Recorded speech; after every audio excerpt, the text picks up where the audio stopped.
So today, it's all going to be about Roberto De Zerbi's 4-2-3-1. It's safe to say Marseille are making some pretty interesting signings, and they are absolutely cooking so far in the French League. Now, De Zerbi was one of the most loved Premier League coaches, so to see him go to the French League was a bit of a surprise. But today, we're going to see if we can recreate his current system inside of Football Manager. If you do enjoy the tactics, be sure to leave a like and subscribe. But as always, if you do enjoy, be sure to turn on that notification bell and leave a couple of comments on tactics you want to see next. Of course, today we've got 3 tactics to go over, so be sure you're watching every single one, because they are for different teams. Let's go through and break down the first variant, which of course was tested with Marseille. We're going to go over and build this all off a tiki-taka style, and funny enough, as it says on the thumbnail, it is going to be a default 4-2-3-1 that we are going to be loading in. Let's go over and build this tactic then. I do want to say, if you want to get access to all 3 of the tactics today, you want them on console, you want them on mobile, you want all of my rebuild files, there is going to be a Marseille rebuild coming with this as well. You can come over and join the Patreon, where also you get so many more perks, including monthly giveaways, one-on-one tactical help, and access to a massive group chat of over 4,800 people.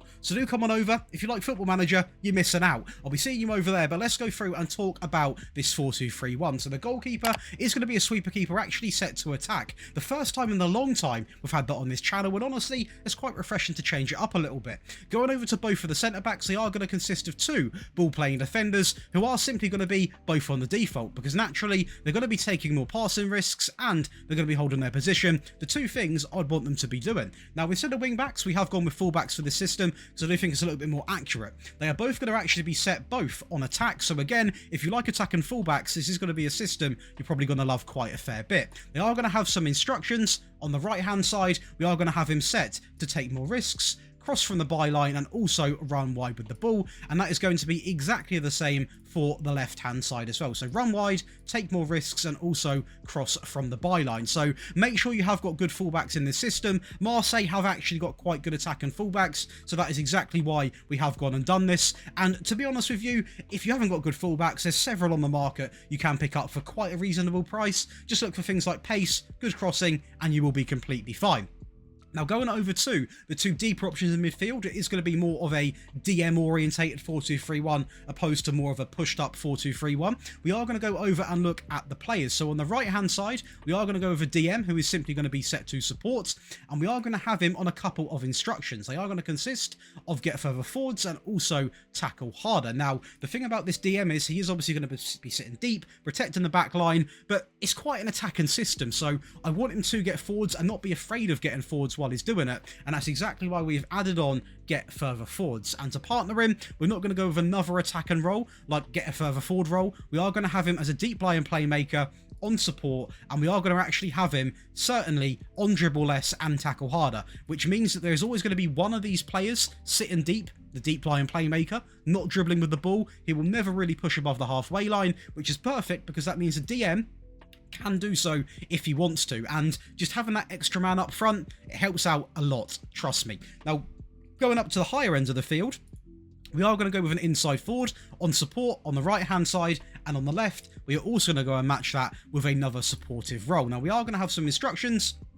We are going to look to add on hold up the ball. We're going to have them on roam and also tackle harder. Now, the reason why we've got hold up ball on, you might be saying, Josh, I rarely see you use that. What is going on? It's purely because obviously they're supportive players. They can hold up the ball, and it gives the fullbacks time to push up and overlap them. And just holding up the ball, they can then obviously pass it on to the fullback. So if you imagine this player's got the ball, he remains where he is. The fullback pushes up, goes down the right hand side. The inside forward can obviously pass it to him. The fullback can cross from the byline. It's very simple but very effective, and something which I, to be honest, need to use a lot more in tactics because it does work really, really well. So we are going to go and do it on the left-hand side as well, and it works really, really well. Now, in the midfield, we are going to have an AM, and he is going to have a lot of instructions, so do please bear with me because there's a lot that we've added to him to really make him just a creative masterpiece, someone that can go in there, just get tons of assists, link up the play. So there is a lot of instructions, and I will go through it in a lot of detail. So we're going to start things off by going with take more risks.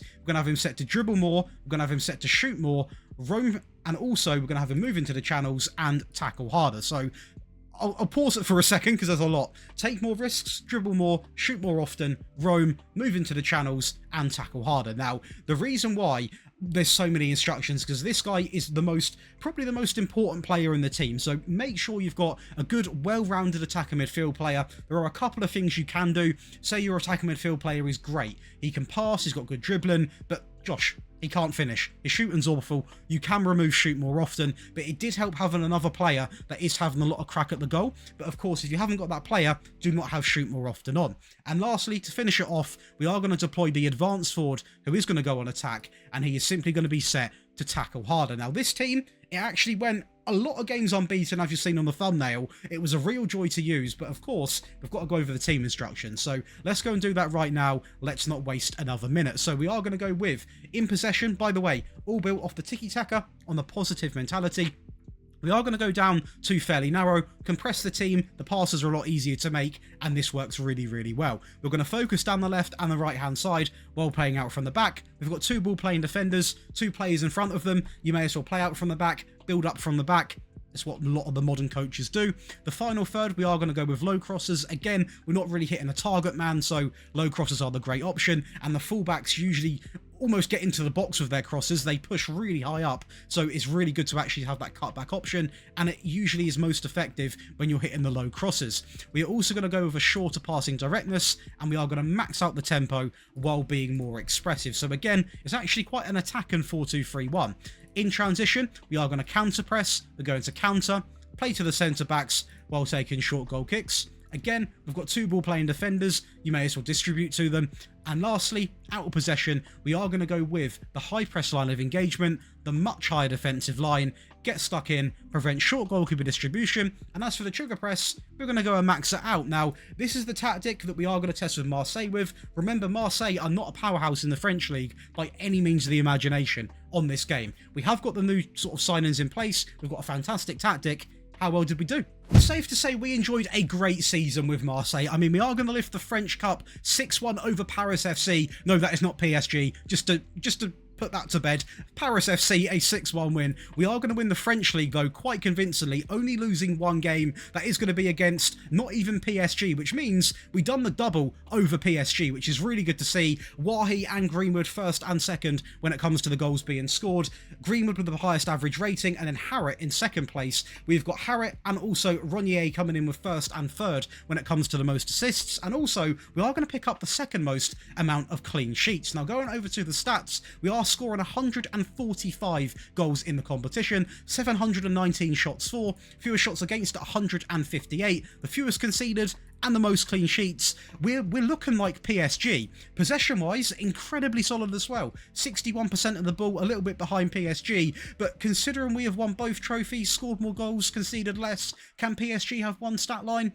I'll let them have one stat line. But the Data Hub, of course, is also going to paint a story at 4.26 goals per game with this team. Now, I will say they have made some very, very good attack and signings. So usually the Marseille team is a little bit weaker, but of course, it's football. It's the new season, we've got to have the latest players, and it did help us achieve these stats, but it's literally a realistic team. So, do you know what? I'm going to take it, I'm going to run with it. And this is the new PSG, and if it is, I'll be quite worried, because we actually are going to go over and win this game 6-0 against PSG. Yes, we are at home, but still, 6-0 is an absolute battering against one of the so-called best teams in the game. As you can see, goal after goal, a little set-piece action here from Wahi, who he enjoyed a fantastic season. He really did. Greenwood there builds it up through the middle. He's going to go alone, finish it into the bottom left-hand corner, takes on everyone, a great finish there. We're going to build up from the back a little bit here, a good sort of example of building up from the back, as Wahi does tuck it away. And one last goal to come inside of 75 minutes. Greenwood down the right. It's just incredible. Wahi, convincing. We'll take it. Believe it or not, you can actually extract even more out of this tactic, and that is with going a little bit more attacking. So this is the perfect tactic if you are a little bit of more of a powerhouse, a Man City, a Bayern, or maybe you built up a team to be a powerhouse, or simply if you want to go over and score more goals. This is exactly the tactic you want to be using. So let's go over and build this up. So we are going to kick things off with the goalkeeper, who does remain exactly the same. Both of the ball playing defenders also remain exactly the same as well. The fullback on the right and the left also remain exactly the same because they are naturally attacking anyway. And we've got a little guest here as well. He absolutely loves it. Just noticed him pop up. But yeah, that aside, a very, very solid back line. Now going over to the midfield, we are still going to have 2 deep options. The DM does remain exactly the same, but we are going to push it up a little bit different with a Volante coming in, who is going to be set to dribble less, move into the channels, and also set to tackle harder. So almost playing a little bit like a Roman playmaker, because he's not going to have the ability to dribble with the ball, but a little bit bit more attacking than the DLP in terms of what sort of channels is going to be taken up, what position is going to hold on that pitch. Now, the inside forwards on the left and on the right are both now on attack, on shoot more often, roam, and tackle harder. Again, if your players cannot finish, do not have shoot more often on, but in this team, we definitely could. Well, the team, the powerhouse we're going to test with, they've got good finishers. So make sure you have got good finishers. If you haven't, do not have shoot more often on. In the midfield, we're going to get rid of the attacker midfield player, a bit more attacking with an attacking shadow striker, shoot more often, roam, and tackle harder. And the advanced forward, he gets buffed up a little bit. On attack, on dribble more, shoot more, roam, and tackle harder. A lot of dribbling, a lot more shooting more often. This takes the tactic from here attacking all the way up here. But again, it is going to be built off the tiki-taka on the attacking mentality. We are going to still be down to fairly narrow. We're going to overlap left, overlap right, focus down the right and the left-hand side while playing out from the back. We are also going to max out the tempo 2 higher. The directness is going to remain exactly the same because that is we're never going to go direct with Zerbi. It's just not how he plays. The final third is going to go down to low crosses, and we are still going to be more expressive when it comes to that creative freedom. In transition, we are going to counter press. We're going to counter. We're still going to play to the centre backs, but you can probably guess the one change. We're a bit more attacking, we're trying to score goals. Why not get the ball moving a little bit quicker? So we are going to add on distribute quickly. Out of possession, we are going to obviously maintain the same sort of pattern, the much higher, the high press line of engagement. We're going to step up more, get stuck in, prevent short goalkeeper distribution, and also max out this trigger press to the absolute brim. Now that is going to give you a very more attacking minded 4-2-3-1. How did we go and do? The powerhouse is going to be Man City, so let's go see what we done. Well, with Man City, we done pretty much the complete sweep. We enjoyed a fantastic season. The Community Shield, we are going to win 5-2 over Arsenal. The Carabao Cup, 3-0 over Arsenal. The FA Cup, we're going to win against Aston Villa. Fair play to them for getting to the final. The Champions League, 3-1 against Arsenal. That is now 3 finals Arsenal could have won, and they've bottled every single one. And the Premier League, we come out and literally storm it. Only losing 1 game against West Ham, drawing 1 game against Liverpool. So again, nothing really shocking there. Haaland, 72 goals. He's a bit of a cheat code. Phil Foden was 24. 3 players in the average rating. 3 players when it comes to the assists. And we didn't even pick up anywhere near the most amount of clean sheets either. So we did. 2 was conceded, but not based off 1 player. So I will say, this really was done from outscoring everyone. That is where we thrived. Had a lot of the ball with 61% possession. Most goals, most shots, of course, the most points. We really have just gone and said, you know what? We're not going to defend. We're going to attack. And when you're playing as a team like this, it works really, really well. 4.26 goals per game. Only 0.84 conceded, which is, you can argue, is quite high for Man City. But when you're actually scoring over 4, you can't complain at all. Over 25 shots a match, a great pass completion, and a very good tackle win ratio. There's no complaining. It's absolutely incredible. Let's go over and watch some games because I think there's going to be some pretty exciting goals. I'm going to do this as a United fan, but it is a Manchester derby, so we are going to watch it and we're going to soak in every moment because we're actually going to focus on how these goals go in. You can actually watch how many different ways the goals go in. This tactic creates chances in so many different ways because the fullbacks are going to get involved. Obviously, you've got inside forwards coming in,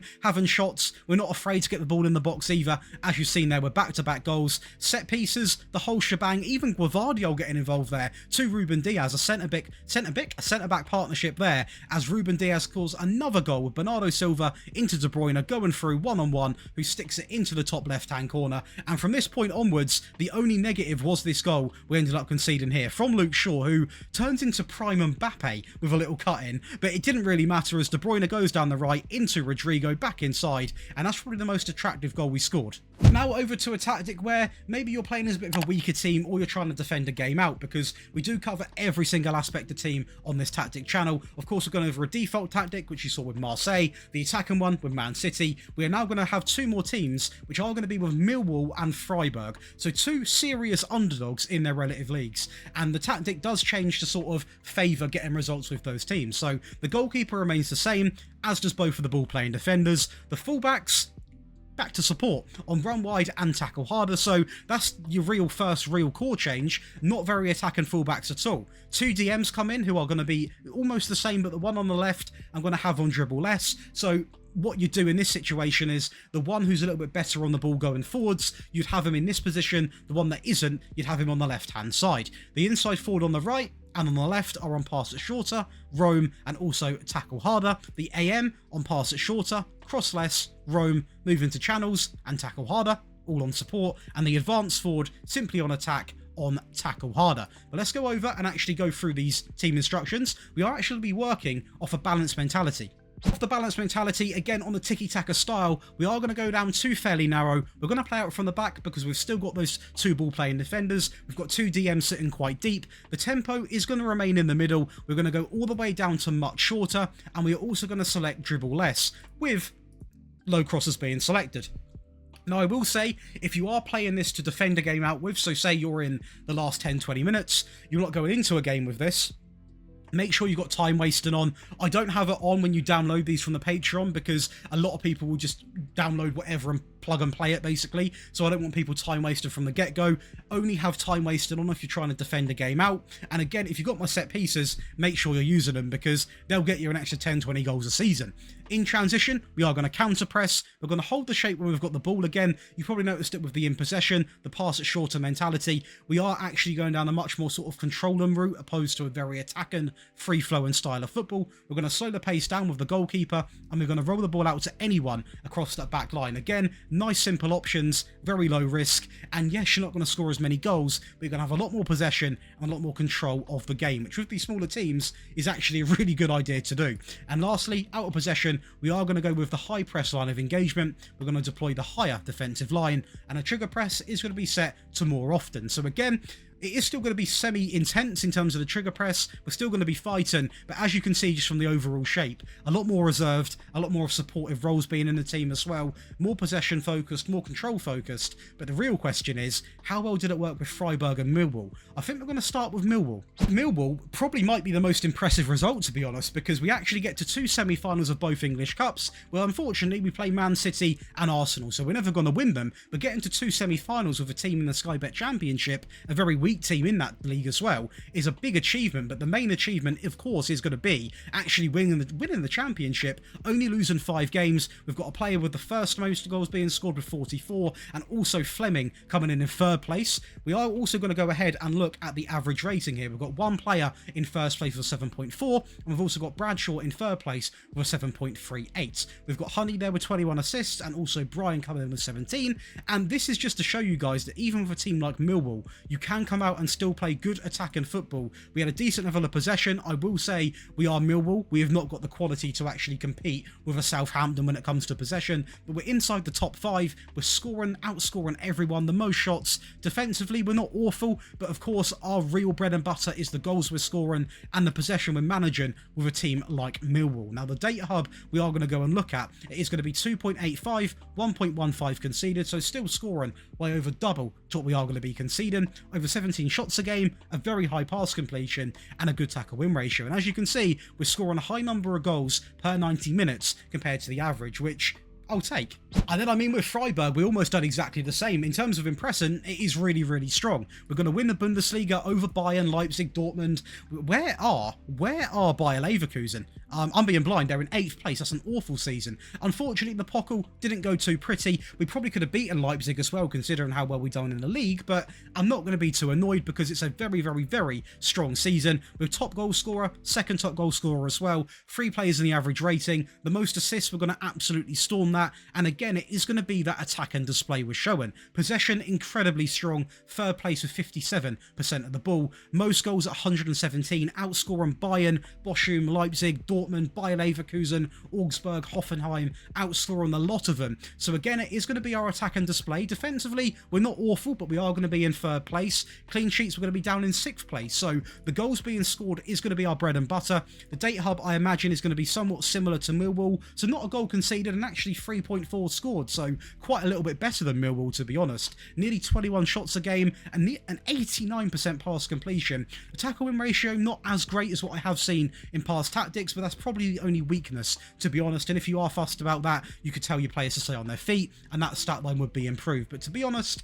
as an overall season, I'm going to take a Bundesliga title any day. We're going to watch some goals. A 5-0 win in the league against Augsburg, one of the weaker teams, but it is quite good to go over and actually watch some goals, and this one definitely provided that, with 5 going in, all from different sort of scenarios as well. A lot of the play, of course, coming down the wide areas with Gunter, finding a great ball back in the box, and there's tons of players to actually look for in that box. A penalty again into the bottom left-hand corner, and one more goal simply to be scored from a set piece. It's nice and simple. It's going to give you boys and girls back home 3 variants of De Zerbi's new 4-2-3-1 Marseille tactic, a default tactic, an attacking tactic, and a defensive tactic. Again, if De Zerbi decides to change style, deploys a 4-3-3, a 3-back, whatever he does in the French league. If you do enjoy the De Zerbi tactics, because I know last year it was some of my best performing videos, and you guys absolutely loved him. If you still like the De Zerbi tactics, I know he's in the French league now and maybe not everyone watches him, but he is playing some good football, and he's building quite a good team as well. So if this video does get 70 likes, I'll keep an eye out for any future De Zerbi sort of formations and tactics, and I'll be seeing you in the next one. Enjoy the rest of your day.